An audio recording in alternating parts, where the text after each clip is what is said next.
A Rádio Madalena, em parceria com o canal O Que Rola na Geronto, apresenta o seguinte programa.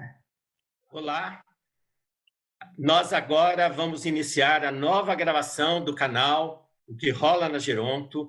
Quero agradecer a todos que estão nos acompanhando durante todos esses 3 meses de existência do canal. Muito obrigado. E hoje, essa nova gravação é de um tema extremamente importante nesses tempos atuais de pandemia, não é? E eu estou aqui representando, falando inicialmente, mas lembro a todos que nós temos a Marília, o Carlos, a Ieda, que hoje não poderá estar conosco, e a Pamela, que é também enfermeira, que tem nos ajudado muito, e que hoje também vai fazer parte ativa da nossa gravação. E eu queria dizer que hoje a gente tem o enorme prazer de convidar a doutora Luciana Dadalto para discutir antecipadas de vontade na pandemia do Covid-19. A doutora Luciana Dadalto é uma especialista nesse tema, ela é advogada, ela é doutora em Ciências da Saúde pela Faculdade de Medicina da Universidade Federal de Minas Gerais, ela é mestre em Direito Privado pela PUC Minas, ela é sócia da Dadalto Carvalho, Sociedade de Advogados, e ela é administradora de um portal interessantíssimo, que é o portal www.testamentovital.com.br. Então, para introduzir, né, a discussão do tema importante de hoje, que são as diretivas antecipadas de vontade nessa pandemia do Covid-19, eu queria primeiro fazer uma pequena introdução, tá certo? Esse nome, diretivas antecipadas de vontade, para muitos é um nome incompreensível, né? Mas tem um desdobramento dele que é mais fácil de ser entendido pela população em geral, que é o termo testamento vital. Então, são duas coisas muito interligadas e que a doutora Luciana vai nos esclarecer melhor sobre isso. Mas eu queria dizer para vocês que quando, há umas 2 décadas, quase 3 décadas atrás, quando aqui no Brasil a gente começou a discutir cuidados paliativos, né?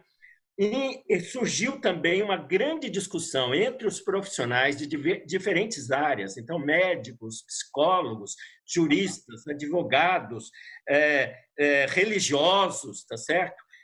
Enfermeiros, a respeito da importância da gente deixar por escrito o que eu desejaria, ou não, né, para mim, se eu, no futuro, estiver numa situação extrema, onde não houver mais possibilidade de sustentar a minha vida e eu não puder mais opinar por algum motivo.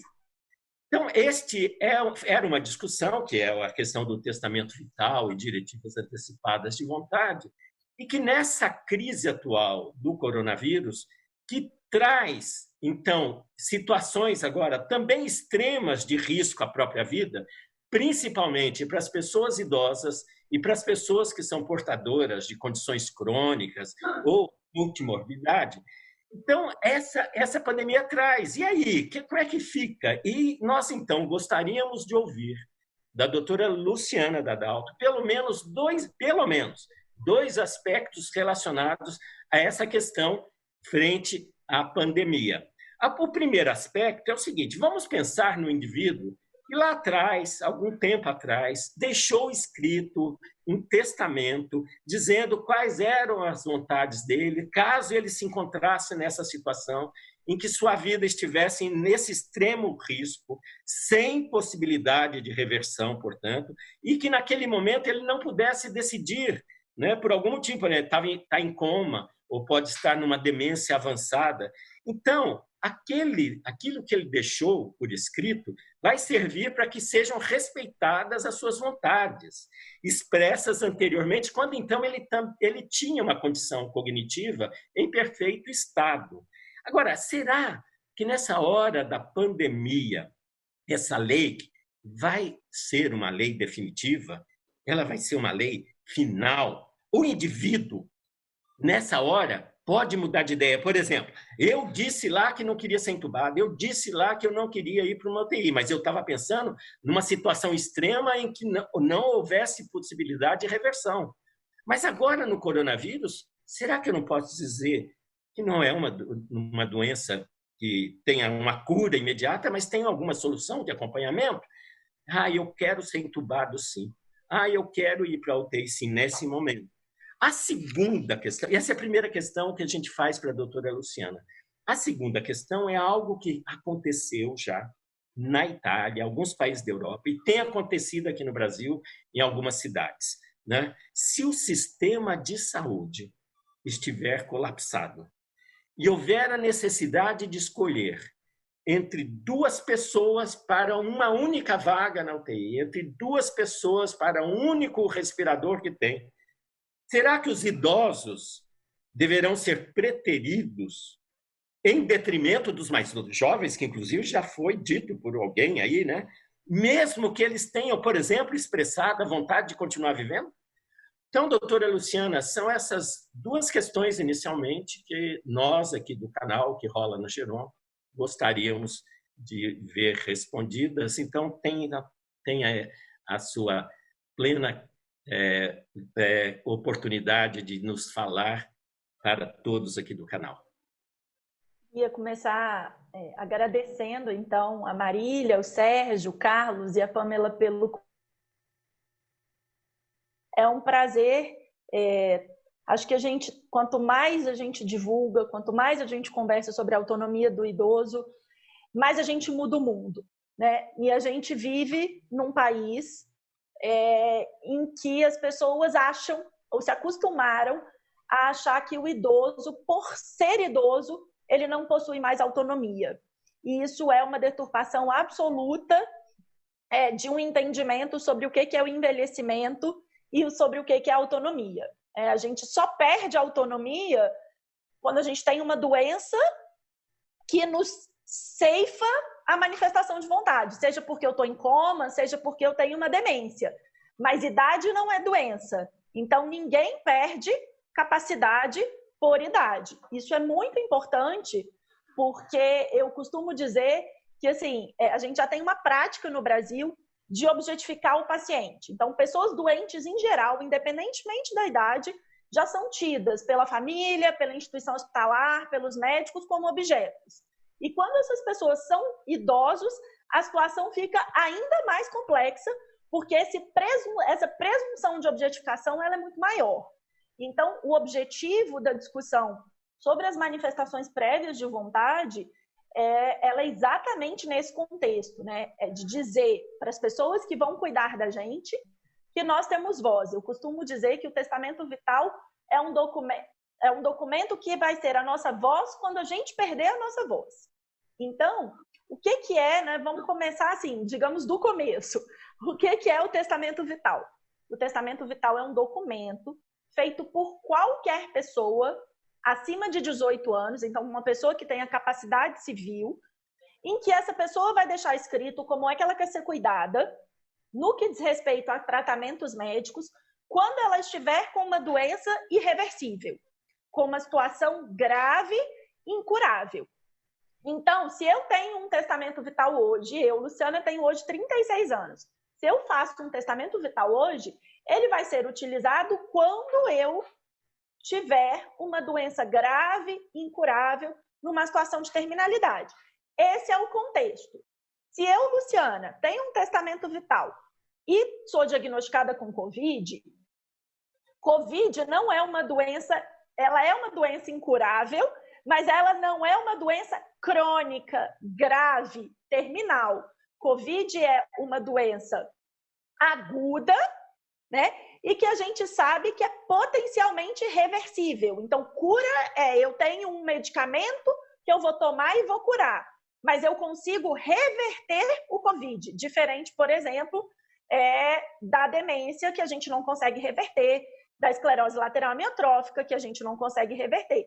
Então, a Covid-19 não é um cenário de aplicação do testamento vital, porque ela não é uma doença que se enquadra nessas situações de terminalidade, incurabilidade e irreversibilidade. Vamos pensar agora, vamos trazer para a situação do idoso. Se eu tenho um idoso que fez um testamento vital dizendo que ele não gostaria de ser entubado se ele tivesse com uma doença incurável, que ele não gostaria de receber nutrição e hidratação artificial se ele tivesse com demência, essas manifestações de vontade não se aplicam para a situação de Covid-19. A Covid-19 é uma doença aguda, potencialmente reversível e, portanto, a indicação clínica é que se use de todos os aparatos possíveis, né, de todos os suportes artificiais existentes para reverter a doença. Então, isso é muito importante. Mesmo que eu, idoso ou não idoso, tenha um testamento vital dizendo que eu não quero ser entubado, por exemplo, essa minha manifestação de vontade, ela só vale para a situação de fim de vida, que não é a situação de Covid-19. Mesmo que fosse, vamos pensar numa situação em que eu já cheguei no hospital, porque a gente está vivenciando essas situações, que eu já cheguei no hospital muito grave, né? Eu demorei a ir para o hospital, a gente sabe que a Covid-19 ela é uma doença muito rápida, então às vezes a pessoa já chega no hospital numa situação realmente de irreversibilidade. Nessa situação, se eu estiver lúcido, a minha manifestação de vontade que vai valer é a manifestação de vontade que eu vou dizer, e não o documento, porque eu ainda tenho voz. E o documento, ele é a minha voz para quando eu não tiver voz. Mas se eu ainda tenho voz, eu não preciso de nada escrito. Por isso, eu posso mudar o que está escrito a qualquer tempo. Eu posso dizer, olha, eu tinha um documento dizendo que eu não queria ser entubado, mas agora, nessa situação aguda, eu quero. Isso é plenamente possível, porque eu só vou usar o documento quando a minha voz não existir mais. E nós ainda, né, neste quadro que nós estamos desenhando, nós ainda estamos falando de uma pessoa capaz de tomar decisão. Acho que esse é um primeiro ponto. Um outro ponto importante aí para a gente usar as nomenclaturas é falar sobre as diretivas antecipadas de vontade.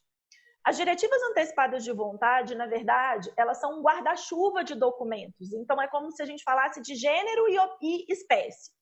Eu tenho um gênero de documentos de manifestação prévia de vontade que nós chamamos de diretivas antecipadas de vontade. O que são esses documentos?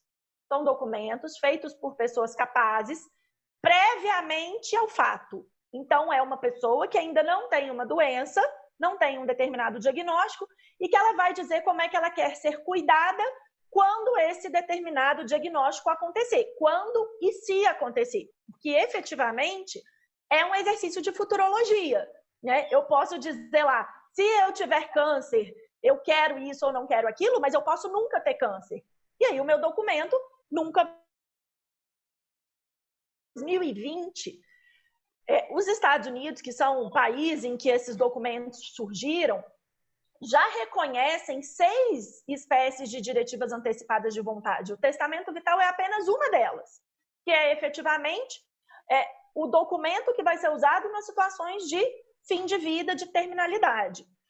Um documento super recente, que é de 2017, o primeiro modelo, é trazido por um geriatra que se chama Barak Gaster, e ele defende que se discuta demência num tipo de diretiva específico, que ele chama de diretivas antecipadas para demência.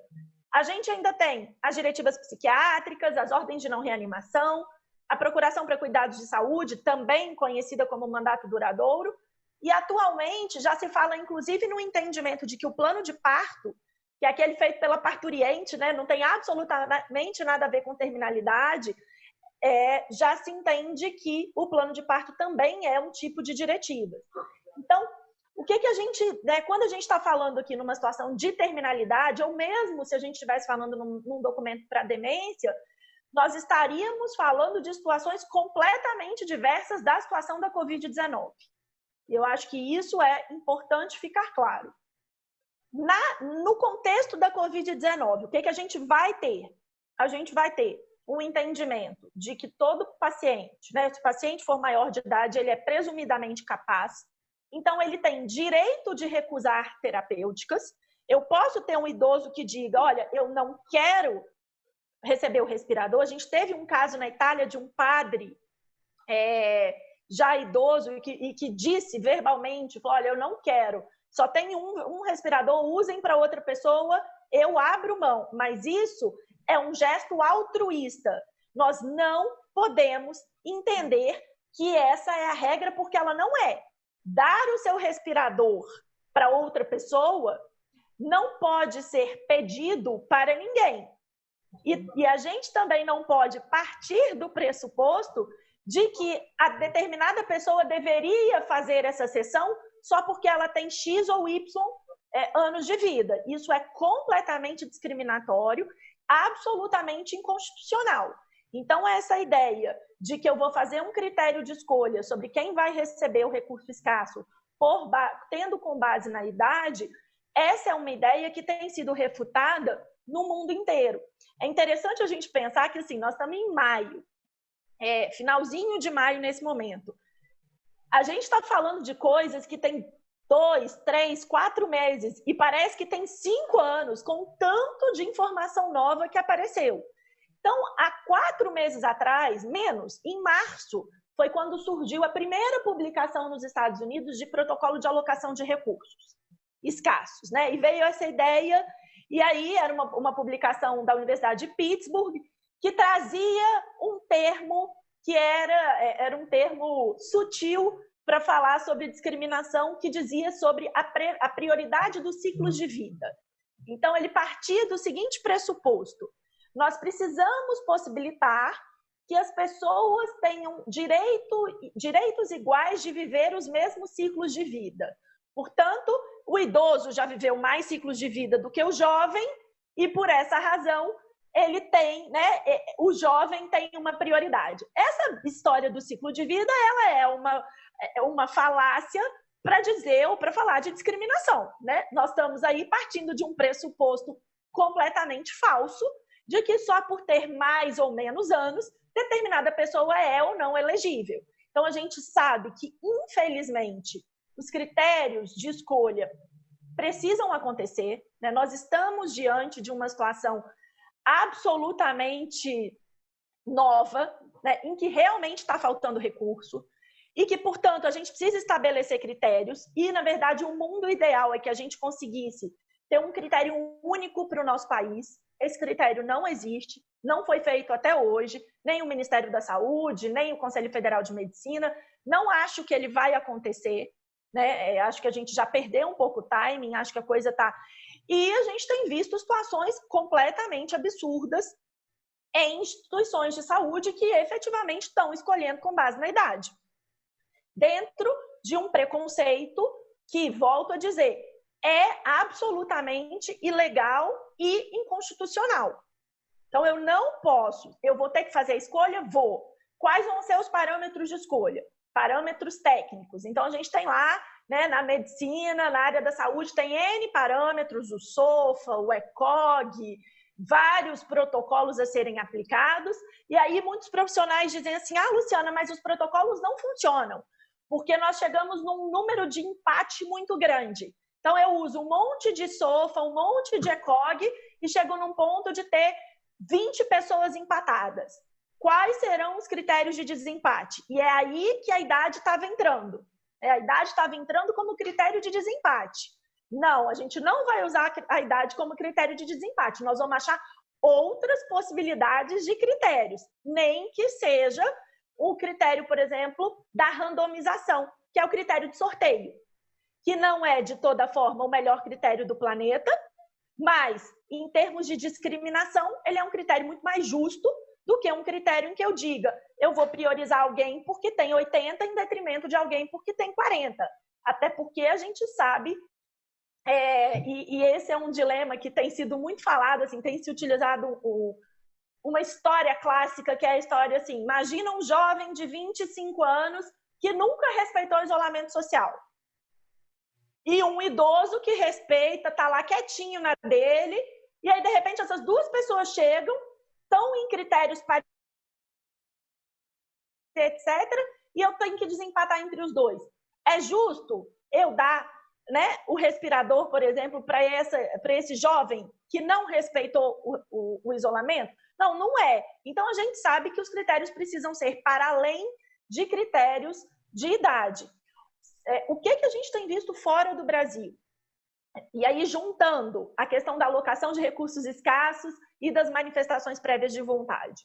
Desde que a pandemia começou, especialmente nos Estados Unidos, que é o país em que esses documentos acontecem com mais frequência e que a cultura ela é mais autonomista do que a nossa, os profissionais de saúde têm feito pedidos bastante emocionados, inclusive, para que as pessoas manifestem suas vontades e digam, olha, se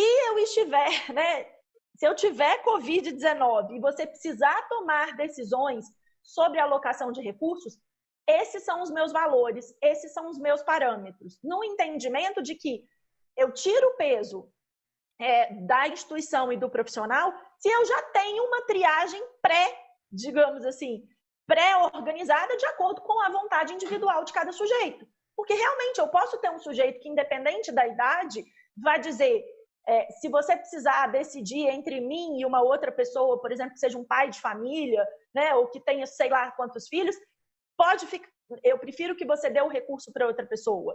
Então, só que nós no Brasil, a gente não consegue, e eu acho que isso é importante, assim, a gente não tem conseguido conversar sobre autonomia nesses parâmetros. E aí, o que a gente tem vivenciado na prática? A gente tem vivenciado na prática um verdadeiro abandono terapêutico, especialmente com os idosos, né? Que eles não têm recebido recurso, porque as instituições abarrotadas já têm essa ideia de que não, poxa, ele é idoso, vamos tentar salvar o mais jovem, e a gente tem confundido muito abandono terapêutico com cuidado paliativo, né? Se eu não tenho recurso, eu mando esse paciente para o cuidado paliativo. Nós estamos fazendo uma deturpação absoluta do que seja cuidado paliativo. Cuidado paliativo não é uma abordagem para a falta de recurso. Ele é uma abordagem para doenças ameaçadoras de vida em intenso sofrimento. E aí a gente está embolando, acho que no fundo é isso, né? Nós estamos embolando um monte de conceito para justificar o injustificável. E o que para mim é pior é que, assim, eu tenho ouvido nesses últimos meses de muitos médicos, e assim, pessoas bem informadas, com muito tempo de atuação, e eu tenho ouvido de muitos médicos e outros profissionais de saúde em geral, naturalizando a escolha. Falando, não, mas é muito óbvio que a gente vai escolher o mais novo. Como se isso realmente fosse muito óbvio, né?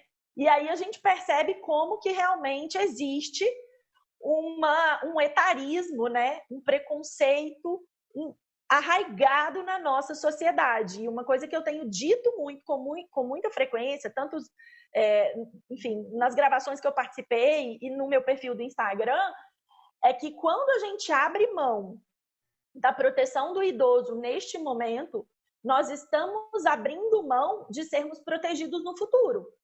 Porque se está todo mundo dentro de casa hoje, respeitando o isolamento social, é para a gente não morrer e, por consequência, para a gente poder envelhecer. Então, se a gente não protege o idoso, nós não estamos nos protegendo no futuro.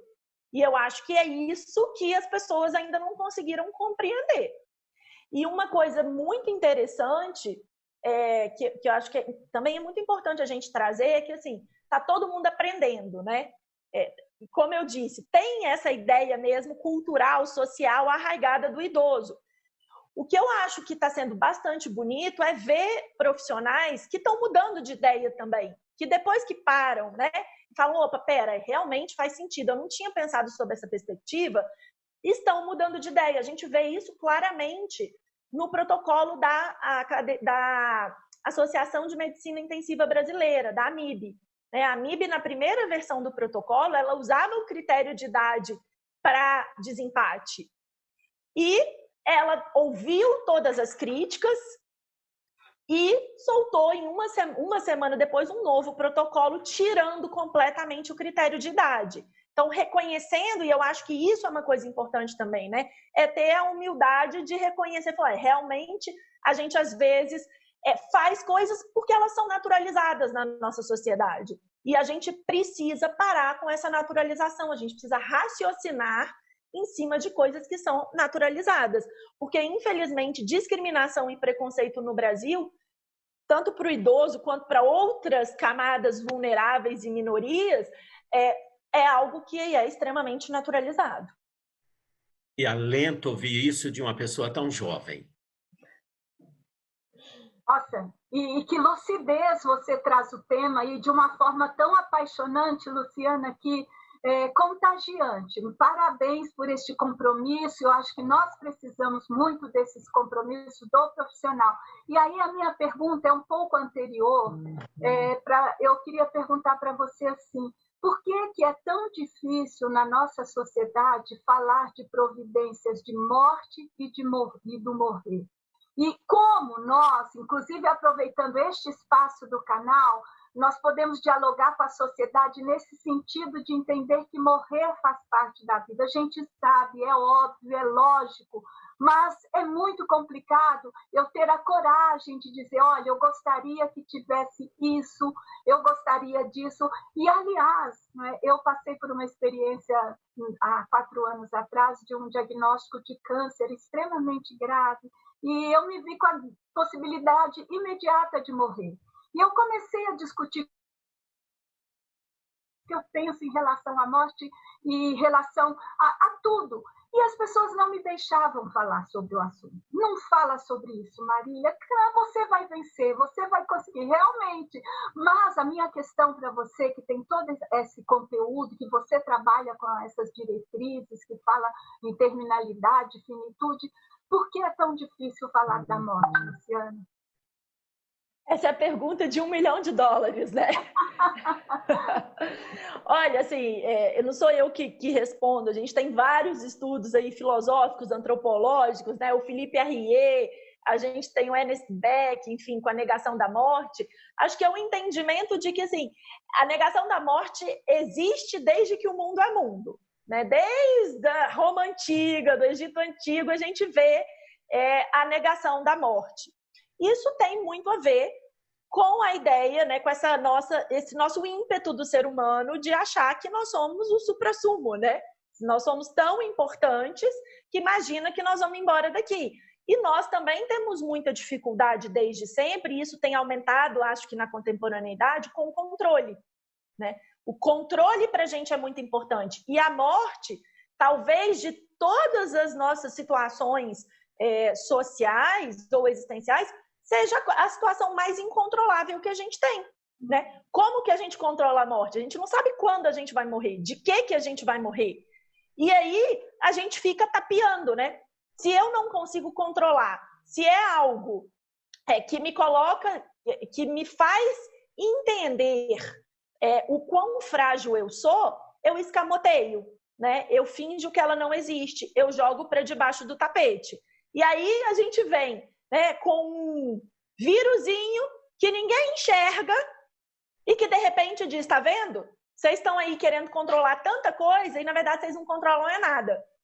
Porque vocês têm que ficar em casa porque vocês não conseguem sequer me ver e saber se eu estou perto ou se eu estou longe. Então, assim, essa nossa dificuldade em lidar com a morte tem a ver com a nossa, no fundo, Marília, dificuldade de olhar para nós mesmos, né? De olhar para a nossa subjetividade. Porque quando a gente para e olha para quem a gente é, e por isso que a gente está vendo aí, nessa pandemia, tantas situações existenciais mesmo, entre famílias que estão dando errado, né? O número de divórcios, o número de pessoas com a saúde mental né, adoecida, o número de violência doméstica, tudo isso por quê? Porque, de repente, todos nós tivemos que parar e olhar para nós mesmos, e olhar para as nossas relações, e a gente está muito acostumado a não olhar para isso.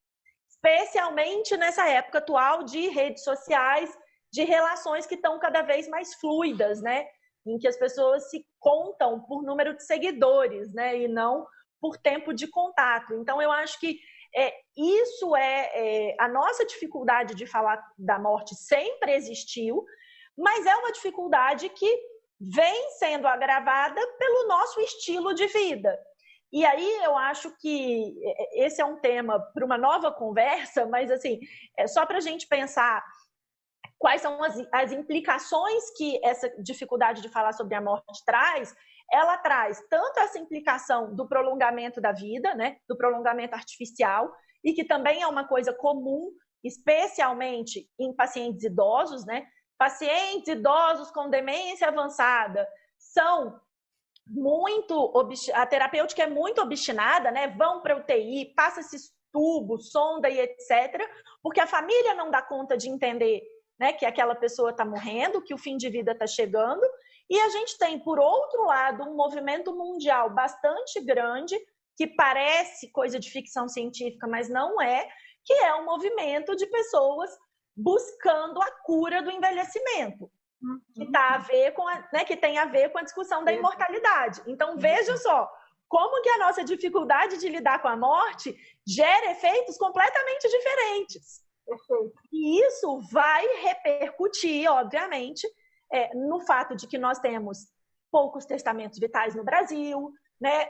De que as pessoas, quando eu converso, né, sobre morte, e eu falo sobre morte diariamente, porque esse é o meu objeto de pesquisa há 12 anos, as pessoas acham que eu sou mórbida. Quando eu estava grávida... Luciana, já te chamaram de doutora da morte? Já. Eu conheço um paliativista que ele é conhecido como doutor morte.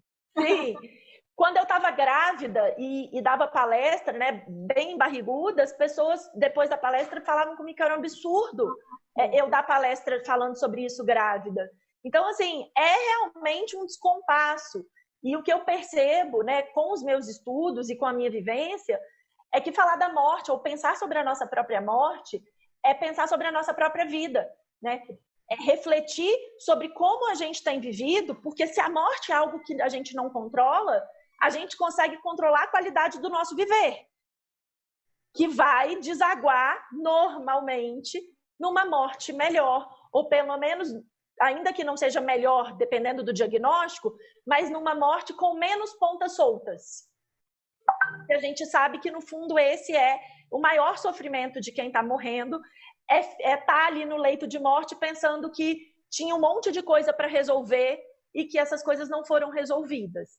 Então, eu acredito, né? Eu tenho um TED que se chama A Consciência da Morte é o que nos faz humanos, e eu acredito muito nisso, que é exatamente o fato de nós sermos mortais que nos dá força para viver como a gente vive, para levantar todos os dias, para trabalhar, para estar aqui gravando, porque eu acho que se a gente, de repente, descobrisse que a gente que a gente é imortal, possivelmente a gente passaria a vida sem fazer nada de útil efetivamente.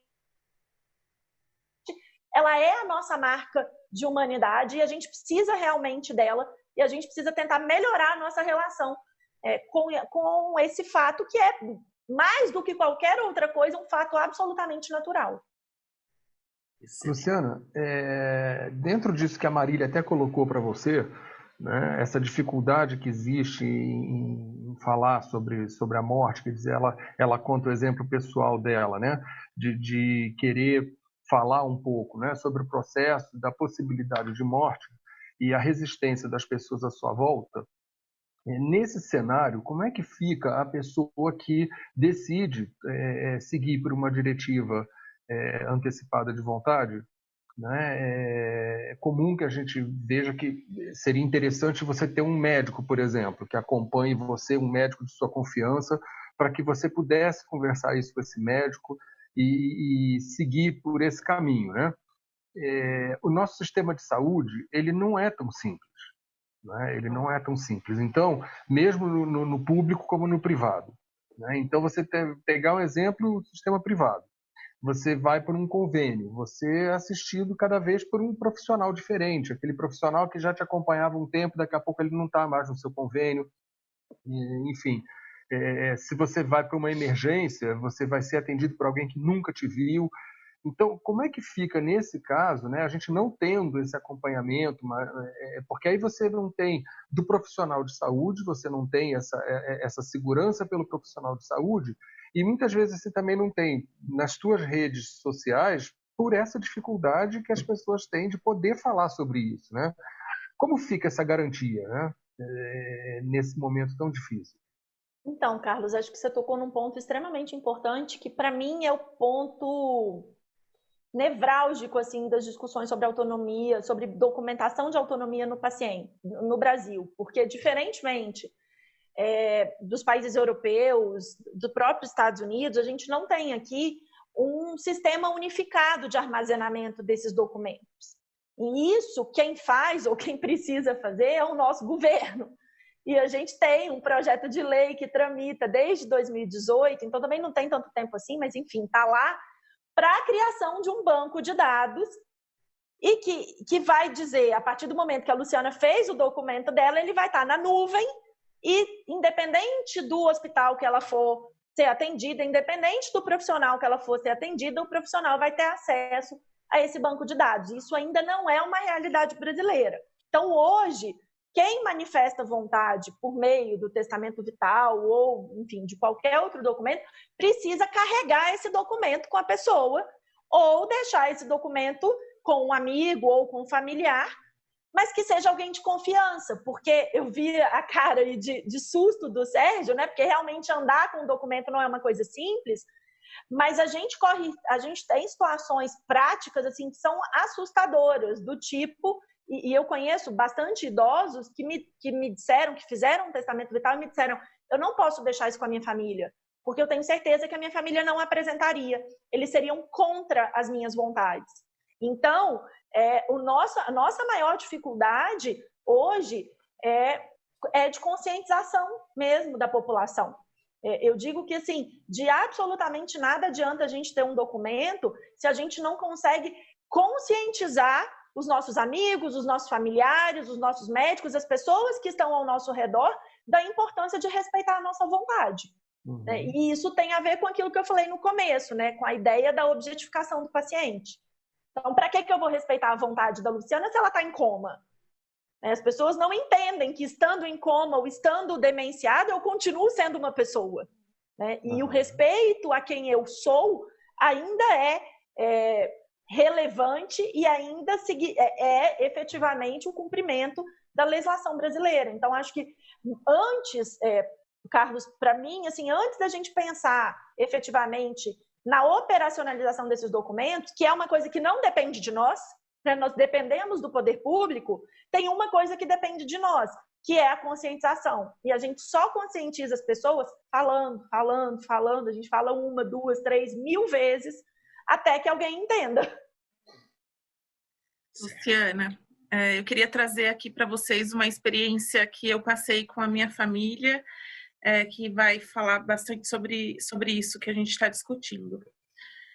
Há alguns anos, eu e minha família, passamos pelo processo de doença, morte e luto da minha avó, Alice.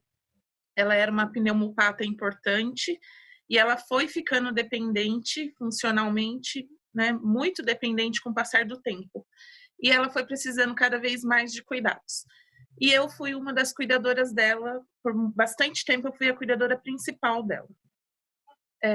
E assim como a Marília trouxe, né, nós nunca, enquanto família, nos propusemos, não digo nem oportunidade, porque oportunidade tivemos várias, mas nunca nos propusemos a falar sobre momentos finais, sobre quais eram as decisões que minha avó teria pro final de vida dela. Nunca fizemos isso. Hoje eu percebo isso. Mas eu, especialmente, sempre estive muito perto dela. Eu fui a cuidadora dela, eu morei com ela. Então, embora nunca tenha oficialmente entrado numa discussão dessa, eu conhecia as escolhas, algumas escolhas dela, porque a gente discutia de certa forma informal, porque discutia em alguma situação que víamos, né? Então, eu sabia algumas coisas que eram importantes para ela e algumas coisas que eram inadmissíveis para ela, né? E, de certa forma, essas coisas foram nos ajudando no momento final, que a escolha, né, a escolha fica ali na mão da família, né? Leva para o UTI ou não leva para o hospital ou não leva, pode fazer isso ou não. De certa forma, algumas escolhas ficam na mão da família. E isso aconteceu com a gente também. Então, acho que a primeira coisa que eu queria trazer, que eu gostaria que você falasse para a gente sobre, é como é que a gente traz para o seio das discussões intrafamiliares, né? Como é que a gente traz para o almoço de domingo uma discussão dessa, né? Quais as dicas? Como é que a gente aborda isso? E por que é fundamental falar isso? Esse é o primeiro ponto. E a segunda colocação que eu faria, eu posso estar enganada, mas eu vejo que o testamento vital é um documento, né? Uma opção elitizada. Ao meu ver, é isso. Então, como é que a gente dá acesso às outras pessoas para o documento, para o testamento vital, por exemplo? Tá bom, vou começar do último, pode ser? Pode. Então, você falou, né, assim, que você, na sua visão, o testamento vital é elitizado. Pamela, autonomia é uma coisa elitizada. Assim, não é o testamento vital, é a autonomia. Todas as vezes que a gente busca empoderar alguém, dizer para alguém que ele é dono da própria vida, isso tem a ver com pessoas ou com camadas populacionais mais elitizadas. Porque existe um pressuposto que é falso, mas existe um pressuposto de que para ter autonomia, para exercer a minha autonomia, eu preciso ser PhD em alguma coisa, né? E isso é absolutamente falso. Porque todos nós, sendo sujeitos, sendo pessoas, nós podemos fazer nossas escolhas. Entretanto, para que, falando especificamente de questões de saúde, para que as pessoas possam fazer escolhas e que essas escolhas realmente sejam efetivas, a gente precisa que elas tenham informação. E aí, nesse aspecto, a gente sabe que a população mais carente tem menos acesso à informação do que as elites. Então, o erro não está no quanto que a pessoa ganha ou no tanto que ela está formada. O erro está no profissional que atende no lugar X, Y ou Z, que acaba sendo mais paternalista, e isso é uma realidade, né? Os profissionais são mais paternalistas com pacientes com condições socioeconômicas menores, como se o fato da pessoa ter uma renda X, Y ou Z significasse que ela tem menos autonomia ou menos controle sobre a própria vida. Então, a gente só vai mudar isso quando a gente mudar a cultura. E essa é uma das maiores dificuldades do testamento vital. O testamento vital ele só vai funcionar quando a gente mudar a cultura. E ninguém muda a cultura do dia para a noite. Né? Assim, eu estudo o testamento vital há 12 anos no Brasil. Muita coisa já mudou, mas muita mesmo. Mas tem muita coisa para mudar, porque é uma mudança de cultura. E para isso a gente precisa estar a fim de fazer essa mudança. E eu tenho muitas dúvidas se nós temos realmente uma sociedade que esteja, né, valorizando essa autonomia. A gente tem muitas discussões sobre autonomia no Brasil, em que a gente sabe que a sociedade acaba abrindo mão da autonomia em detrimento de outras coisas. Sobre a questão da conversa, aí, é engraçado que você falou da história do almoço de domingo, esse é um exemplo que eu sempre dou nas minhas palestras, né? Eu falo, experimenta no almoço de domingo trazer o assunto morte para ver o que vai acontecer. As pessoas vão dizer assim, vira a boca para lá, você está chamando a morte, isso traz mau agouro, e assim sucessivamente. Então, assim, o que eu acho que nós estamos num momento excepcional para conversar sobre isso, porque a morte está na televisão. Sabe assim, ela está em todos os canais abertos, fechados, podcasts, redes sociais, ela está escancarada. Aquela morte que estava velada, que se há 6 meses atrás eu começasse a falar no almoço de domingo, as pessoas iam achar que eu estava doida, hoje está aí. Porque a gente fala do vizinho que morreu, né? Do moço da esquina ali que morreu. Todo mundo falando sobre morte. Tem 1000 mortos, tem 1001, a gente está contando os nossos mortos. Então, acho que essa é uma estratégia, e não sou só eu que estou dizendo, no mundo inteiro os pesquisadores estão dizendo isso, como que esse momento tem sido propício para a discussão da morte. Num entendimento de que, olha, tá vendo, as pessoas morrem. O fulano estava aqui há 2 dias atrás e ele morreu de Covid, né? Porque é uma doença absolutamente abrupta, mas esse é um bom gancho. A gente tem várias outras estratégias, inclusive na cultura, né? Livros, filmes que falam sobre morte. Eu falo que hoje a gente tem... A Netflix está tão popular, né?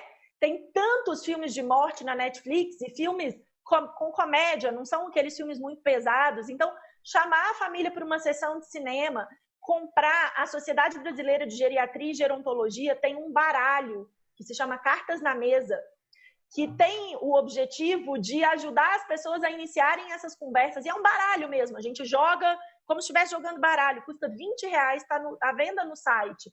Então, comprar o Cartas na Mesa, começar a conversar, enfim, a gente precisa achar formas. Não existe... Agora, uma coisa importante, assim, não tem fórmula pronta, né? O que funciona para mim pode não funcionar para o Sérgio, pode não funcionar para a Marília, pode não funcionar para o Carlos, mas a gente precisa tentar abrir essas conversas. Porque é isso que você falou, Pamela. A gente normalmente a gente acaba se deparando com a falta dessa conversa quando a gente precisa dela, né? E isso, assim, só fazendo um gancho, o Brasil é um dos países que menos doa órgãos no mundo. A nossa taxa de doação de órgãos é baixíssima. E as pesquisas feitas com familiares que recusaram a doação mostram para a gente que a principal causa da recusa é exatamente a pessoa dizer: eu nunca conversei com ele, eu não sabia o que ele gostaria.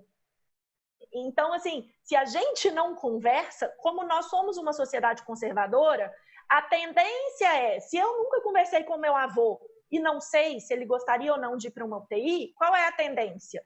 Que eu leve ele para a UTI. Até porque nós confundimos no Brasil cuidado com o uso de tecnologia.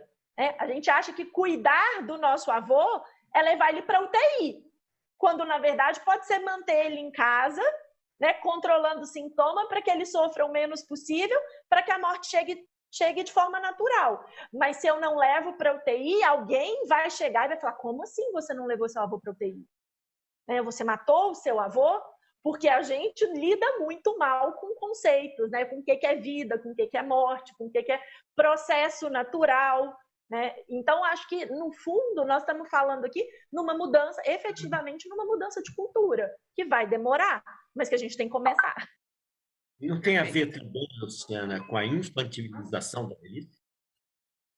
Também tem a ver. Se a gente pensar, né, na morte sob a perspectiva da velhice apenas, sim, também tem a questão da infantilização. E tem a questão das culpas, né? Que eu sempre fui um mau neto, um mau filho, e aí no fim da vida eu acho que fazer tudo significa expurgar as minhas culpas. Sérgio, tem muita coisa aí. Tem uma questão financeira importante que ninguém conversa, mas tem muito idoso sendo mantido vivo por aparelhos, porque a família usa pensão, né? E aí essa pessoa não pode morrer porque ela sustenta todo mundo. Então, assim, a gente tem muitas nuances nessa tomada de decisão em fim de vida, que são nuances extremamente importantes e que a gente precisa falar e que quase nunca são ditas. Ok. Nossa, eu estou, assim, muito satisfeito, estou emocionado de ver como você, Luciana, consegue ir tecendo, né, uma trama em que todos esses assuntos extremamente complexos vão ficando cada vez mais claros. Você coloca cuidados paliativos, a questão da morte, as diretivas, a questão da autonomia, que é fundamental, como uma coisa única, algo que é para ser visto como um todo. Isso traz para a velhice uma dignidade impressionante. Eu estou embasbacado de ouvir você, como você consegue tecer essa trama de uma forma maravilhosa, inteligível para todos nós. Eu queria te agradecer muito, muito, muito por tudo isso que você está falando. Nosso tempo está terminando, mas eu queria dizer para você que você foi, para mim, um alento imenso. E eu queria te dar ainda um tempo, não sei se você quer falar do seu portal. O seu portal é muito importante. Então, quer fazer alguma consideração sobre o seu trabalho, o seu portal? E depois a gente fecha, mas você tecer algumas coisas sobre o seu trabalho também é muito importante para a gente ajudar a disseminar essas ideias fantásticas da forma objetiva como você faz. Muito obrigado. Imagina, Sérgio, você me emocionou aqui. Eu acho que a gente está no fundo, nós estamos todo mundo juntos, né? E a pandemia evidenciou isso, né? Como que nós estamos todos ligados em uma trama, né? Seja no Brasil, na Itália, na China, o que um faz lá, né? Toca aqui. Então, eu acho que no fundo é isso. A gente não se conhecia Mas que bom que a gente se conheceu, e eu acho que isso é realmente, né, são as ligações aí que a gente tem no mundo. Eu sou péssima, assim, eu tenho um grande defeito, que eu sou péssima de fazer propaganda de mim mesma. Eu gosto de falar, eu gosto de dizer o que eu estudo, então, assim, fica o convite para as pessoas seguirem enfim, entrarem no portal Testamento Vital. Ele está um pouquinho abandonado nessa pandemia, porque eu estou, né, cheia de coisa para fazer, e no fundo sou eu que dou conta de tudo isso, que alimento tudo. Mas lá no portal, os 2 últimos posts são uma cartilha, dentro do blog, são uma cartilha para manifestação de vontade da pessoa e uma cartilha para profissionais de saúde que queiram auxiliar seus pacientes a manifestar a vontade. Eu fiz isso no começo da pandemia para ajudar essas questões, né? Vocês vão ter notícias minhas no meu Instagram, que é meu nome mesmo, Luciana Dadalto. Eu tenho feito várias postagens, várias discussões, inclusive sobre todas essas questões que a gente discutiu aqui. E o meu objetivo como pesquisadora é que a gente consiga construir um país mais justo, na verdade, né? Um país, e para mim justiça tem muito a ver com autonomia. Eu só consigo viver num país justo se eu consigo reconhecer que cada pessoa é uma pessoa e tem valores específicos e diferentes, e que nós temos que proteger todos esses valores, e que não cabe a nenhum de nós julgar, né, os valores de cada um. Então, eu agradeço muito o espaço, foi muito, muito bom para mim estar aqui. Muito, muito obrigada a vocês, Marília, Carlos, Pamela e Sérgio. Nem tem Nós agradecemos. Eu queria, antes de terminar, que cada um de nós dissesse uma coisinha, uma palavra, uma coisa que resumisse esse nosso sentimento maravilhoso por essa explanação fantástica que a Luciana nos trouxe. Eu começo dizendo esperança, Luciana. Primeiro, pela sua idade, segundo, pelo assunto, terceiro, que você é excelente. Obrigada. Firmeza. Senti muita segurança, Luciana, na forma como você expõe um assunto tão difícil, tão espinhoso, né? Então, firmeza. Obrigada. Eu diria que é necessário e fundamental conhecermos verdadeiramente as pessoas que estão ao nosso redor, principalmente. E isso é muito importante, né, Pamela? A gente convive com pessoas e a gente não sabe nada sobre elas, né? A gente vive na superfície das relações, né? E para a gente ajudar as pessoas a terem um fim de vida digno, a gente precisa aprofundar, né, essas relações. Concordo plenamente com você. E eu, Luciana, para terminar, queria dizer a melhor forma de gratidão por você. Muito obrigado. Estou obrigado com você por tudo que você me ensinou hoje. E olha, gente, eu queria agradecer a todos que estão nos acompanhando. Não se esqueçam que rola na Geronto. Este é a nova gravação do canal. Acessem, leiam, compartilhem, escutem, deem um like, porque o que nós ouvimos hoje não pode deixar de ser disseminado pelo mundo inteiro. Muito obrigado. Muito obrigado a todos. Obrigado especial para essa moça fantástica, essa advogada que eu conheci hoje. Muito obrigado, Luciana. Obrigada, eu que agradeço. Tchau. Tchau. Tchau.